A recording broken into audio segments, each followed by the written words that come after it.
Il-Kumitat tas-Suq Internu l-Protezzjoni tal-Konsumatur tal-Parlament Ewropew vvota b'maġġoranza assoluta favur ir-rapport tal-Membru Parlamentari Ewropew Laburista Alex Agius-Saliba fuq iċ-charger komuni. Dan bi 43 vot favur, 2 kontra u xejn astensjonijiet. Bekk ir-rapport irċieva votazzjoni favorih ta' 95.5%.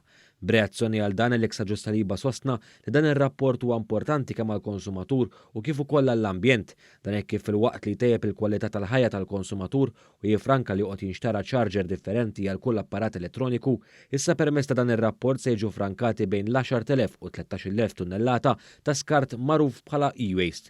Saliba spjega kif issa se jkun jista' jibda jinnegozja b'mod dirett il-pożizzjoni tal-Parlament Ewropew mal-Kunsill u l-Kummissjoni Ewropea, negozjati li jekk jintemmu b'suċċess jagħtu perjodu ta' massimu ta' 9 xhur lill-kumpaniji biex ipoġġu dak li l-leġiżlazzjoni qed tgħid fil-prattika.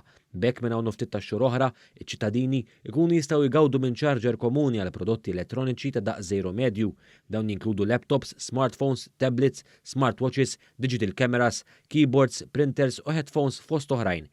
Iċ-charger komuni li ser ikun qed jiġi adottat huwa ta' tip USB-C Type-C.